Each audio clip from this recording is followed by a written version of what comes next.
सो ये अगला वीडियो है। अब हम लोग क्या है, आगे का पिछले वीडियो का कंटिन्यूशन है जस्ट। सो अब हम लोग लाइक कंपाइलर क्योंकि इंस्टॉल्ड है तो हम लोग रेडी हैं, बट उससे पहले एक ऐप और इंस्टॉल कर लेते हैं। जी हेक्स नाम है इसका, ठीक है। क्योंकि हमें हेक्स कई बार देखना पड़ेगा, है ना। तो जी हेक्स इंस्टॉल कर लीजिए, कई बार हेक्स विजुलाइज करने में इजी होता है इससे, ठीक है। फाइल जो है, फाइल को हम लोग बाइट बाइट लेवल पे देख पाएंगे, ठीक है। तो इससे काफी बेटर रहता है। और अब हमें क्या करना है, क्योंकि क्रॉस कंपाइलर रेडी है, तो हम रेडी हैं सी कोड में जंप करने के लिए, ठीक है। बट उसके पहले हमें क्या है, थोड़ा सा स्ट्रक्चर बनाना पड़ेगा, फोल्डर स्ट्रक्चर है ना। और एक मेक फाइल ले लेना चाहिए, हमें बना लेना चाहिए, क्योंकि अब हमें मेक फाइल्स की जरूरत पड़ेगी, है ना। और एक लिंकर स्क्रिप्ट की जरूरत पड़ेगी, है ना। लिंकर स्क्रिप्ट क्या होती है, मैं ये बता देता हूँ। देखो क्या होता है कि कोई भी जो वो होता है क्रॉस कंपाइलर है, कोई भी कंपाइलर जो है जीसीसी जैसे, ये सब क्या जब भी डॉट सी फाइल या डॉट एएसएम फाइल, मतलब जो भी फाइल्स हैं, इनको जब कंपाइल कंपाइल करते हैं, तो क्रॉस कंपाइलर या नेज़म ये सब, तो इसको ऑब्जेक्ट फाइल्स में मतलब कन्वर्ट कर देते हैं, ठीक है। ये पार्शली एक तरह से कंपाइल्ड कोड है ये, I mean partially partially machine code है ये, बिकॉज ऑब्जेक्ट फाइल है, इसमें कंपाइल्ड कोड तो पड़ा हुआ है, बट फिर उसमें रेफरेंस सिंबल्स भी पड़े हो सकते हैं, कि जैसे फॉर एग्जांपल इस कोड का ये सेक्शन यहाँ पे पड़ा हुआ है, इस कोड का ये सेक्शन यहाँ, ये फंक्शन यहाँ पे पड़ा हुआ है, ये फंक्शन का ग्लोबल सिंबल ये है, मतलब बहुत सारी चीजें ऑब्जेक्ट फाइल्स में होती हैं, ठीक है। तो ऑब्जेक्ट फाइल्स जो होते हैं फाइनल कंपाइल्ड वर्जन नहीं होते हैं, लाइक जो आप डायरेक्टली कंप्यूटर्स पर रन कर सकते हैं, मशीन कोड एग्जैक्ट नहीं होते हैं ये। इनको फिर मतलब आप जैसे फॉर एग्जांपल आप जो भी कोड लिख रहे हो सकता है ना, उसमें मल्टीपल फाइल्स हो, जैसे बहुत सारी फाइल्स हो सकती है, M1 डॉट सी हो सकता है, M2 डॉट सी हो सकता है ना, एंड सो ऑन, बहुत सारे हो सकते हैं, है ना। MN डॉट सी, है ना, सो ऑन।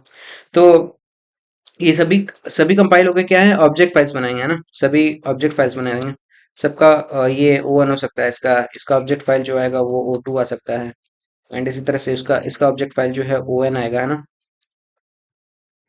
एंड फिर उसके बाद क्या है, ये सभी ON फाइल्स को क्या है ना, लिंकर जो होता है, लिंकर सारे ऑब्जेक्ट फाइल्स को लेता है, ठीक है। और सभी को ज्वाइन कर देता है, और फाइनल या तो बाइनरी या फिर जो भी उसका फॉर्मेट हो, बाइनरी या ELF जो भी है, ठीक है। हाँ, उनमें से कोई एक बाइनरी, तो बाइनरी या ELF जो भी फॉर्मेट में आप बोलेंगे, वो लिंकर प्रोड्यूस करेगा उसको, ठीक है। तो ये फाइनल फाइल होती है लिंक करने के बाद, है ना। इसमें बहुत सारे सिंबल्स होते हैं, उन सबको रिजॉल्व करना पड़ता है, लिंकर वही काम करता है, ठीक है। तो देखो हम normal linker as it is नहीं यूज कर सकते हैं, क्योंकि हमें जो फाइनल फाइल चाहिए ना, वो बाइनरी चाहिए और बहुत ही स्पेसिफिक फॉर्मेट में चाहिए, है ना। तो स्पेसिफिक फॉर्मेट में चाहिए, इसलिए हमें क्या है, लिंकर स्क्रिप्ट बनाना पड़ेगा, ठीक है। तो इसलिए हमें लिंकर स्क्रिप्ट चाहिए।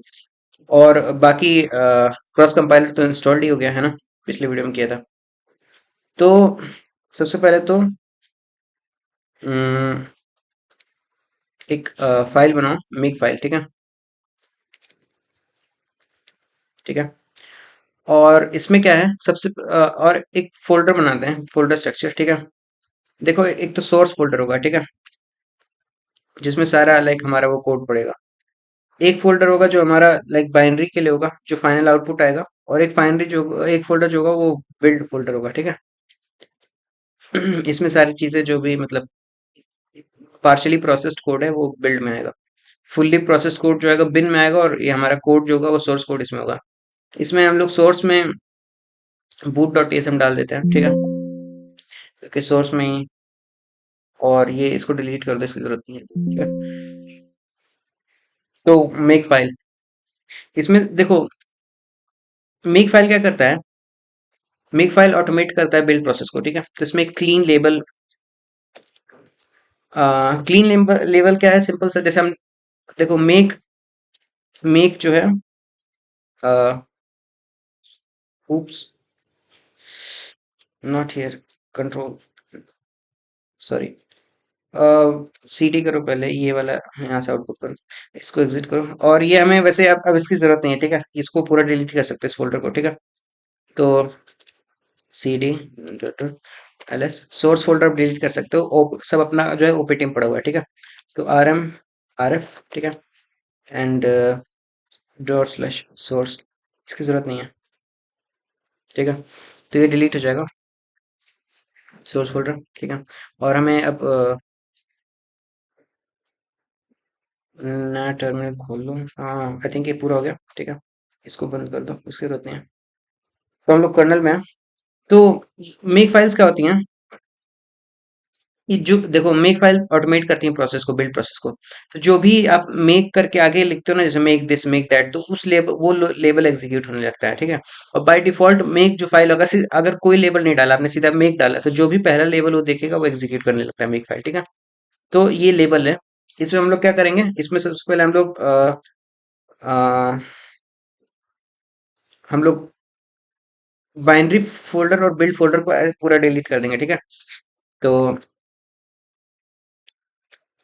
और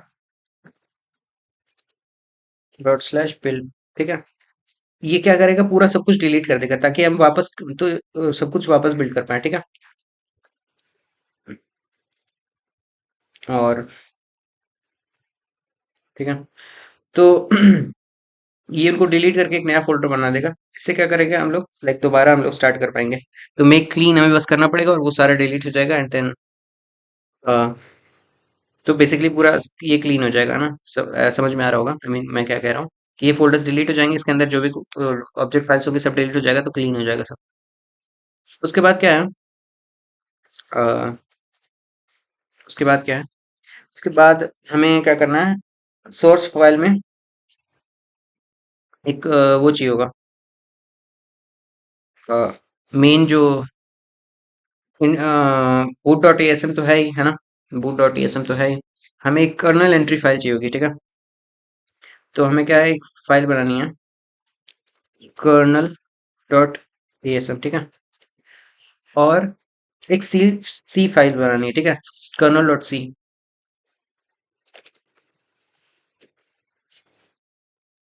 ठीक है, और हमारा जो सबसे ऊपर होगा वो होगा, और एक एक और फाइल बनाते हैं, कर्नल डॉट एच। ठीक है, और सी फाइल में जो है, बाय द वे, ये सब करने से पहले हमें क्या है, एक इम्पोर्टेंट चीज भी करनी पड़ेगी, जो हम लोग करेंगे अभी। पहले ये कर लेते हैं इतना, जो है हैश इफ एंड एफ। ठीक है,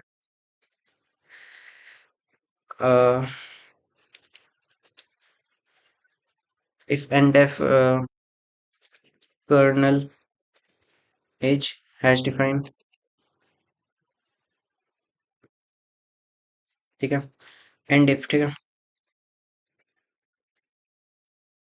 ये है, तो ये इंस्टॉल कर लेते हैं, ये जरूरी है। ठीक है, इससे क्या होगा कि हेल्प मिल जाएगी काफी सी कोड में ना। तो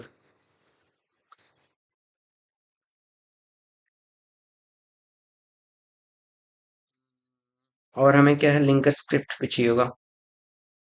ठीक है, तो एक फाइल और बना दो, लिंकर डॉट एल डी। ठीक है, इसमें हम लिंकर स्क्रिप्ट अपना लिखेंगे। ठीक है, और यहाँ पे इंक्लूड करना है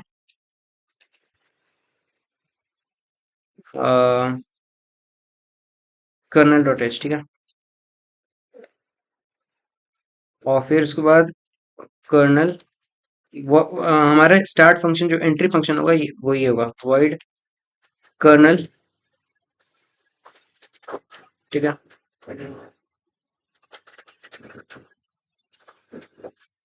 ठीक है, तो ये हमारा एंट्री फंक्शन होगा, हमारा जो सी कोड होगा वो यहाँ से स्टार्ट होगा। ठीक है, और ये एच फाइल है। ठीक है, जो कि सही है, बन गई है। अब देखो, हम लोग करने का वाले हैं, हमारा प्लान ये है कि हम लोग, देखो यहाँ पे तो आ गए हैं 32 बिट मोड में। ठीक है, अब हमारा प्लान ये है कि कर्नल फाइल को, जो ये कर्नल डॉट एएसएम और कर्नल डॉट सी एन, इनको जो है एक मेमोरी एड्रेस पे लोड किया जाए। किस मेमोरी एड्रेस पे हम लोड करेंगे, हम लोग लोड करेंगे 4 MB मेमोरी एड्रेस पे। ठीक है, देखो अब क्योंकि हम लोग 32 बिट मोड में हैं और प्रोटेक्टेड मोड में, तो हम 34 GB तक एक्सेस कर सकते हैं। तो हम कर्नल कोड को 4 MB पे लोड करेंगे, और यहाँ पे हम डायरेक्टली फिर फार जंप कर जाएंगे। ठीक है, तो यहाँ पे हमारा जो होगा, कर्नल मेन होगा। ठीक है, कर्नल मेन एग्जैक्टली नहीं होगा, हमारा कर्नल मेन तो ये है ना, कर्नल स्टार्ट है ये, ठीक है। कन्वेंशन सही रखते हैं, सेम रखते हैं, कर्नल स्टार्ट है, कर्नल मेन जो होगा कर्नल एसएम में होगा, ठीक है। तो एक काम करते हैं, अच्छा इसको सेक्शन डिक्लेयर करना मत भूलना, इसका मैं बताऊंगा बाद में क्यों ऐसा कर रहे हैं, सेक्शन डॉट एसएम डिक्लेयर करना है, ठीक है। और यहाँ पे ऊपर बिट्स 32 है ना, क्योंकि अब 32 बिट कोड लिखना है, ठीक है। और फिर उसके बाद हम लोग को क्या करना है, यहाँ पे लिखना है कर्नल अंडरस्कोर मेन, है ना। और यहाँ पे हम लोग लाइक अभी फिलहाल के लिए जंप डॉलर डाल देते हैं, ठीक है। और यहाँ पे क्या करना है, हमें ग्लोबल कर देना है इसको, ठीक है, ताकि बाहर ये सिंबल एक्सपोर्ट किया जा सके, है ना, ताकि ये हम लोग बाहर से इसको कॉल कर सकें, ठीक है। तो ये है, ओके। अब हमें क्या करना है, हमें सबसे पहले तो एटीए ड्राइवर लिखना पड़ेगा, ठीक है। क्योंकि देखो अब हम लोग आ गए 32 बिट मोड में, और जैसे ही 32 बिट मोड में आते हैं तो हम अब इसका इंटरप्ट नहीं यूज कर सकते कुछ भी लोड करने के लिए ना।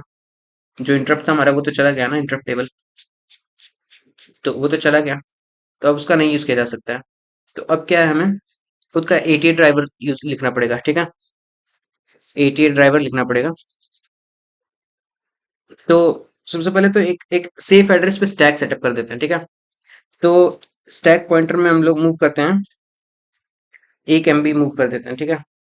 तो 1 MB मूव करते हैं, 1 MB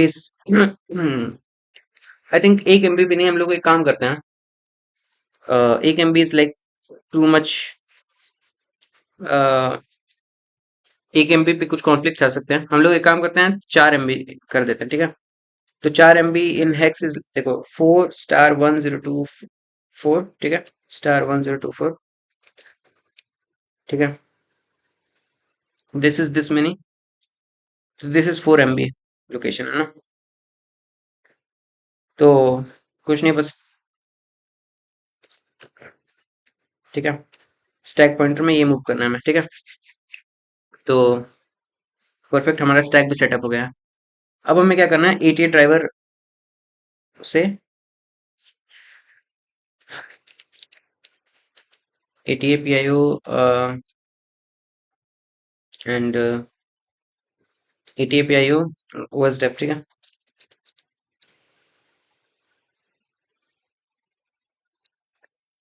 देखो एटीए पीआईओ ये प्रोग्रामेबल इनपुट आउटपुट, ठीक है। अ, तो इसमें क्या होता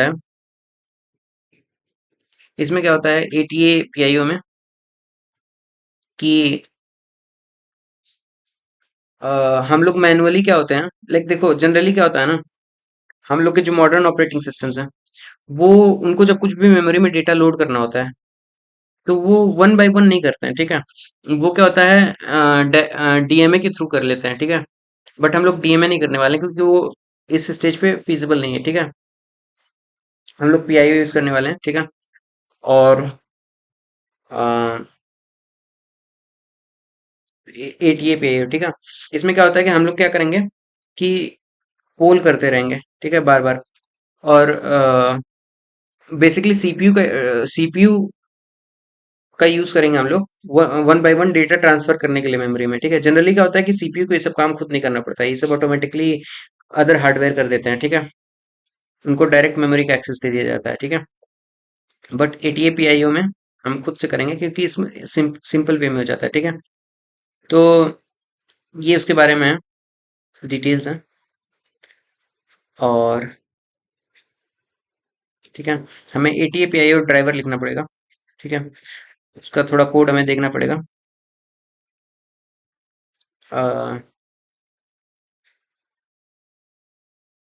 ट्रांसफर डेटा, तो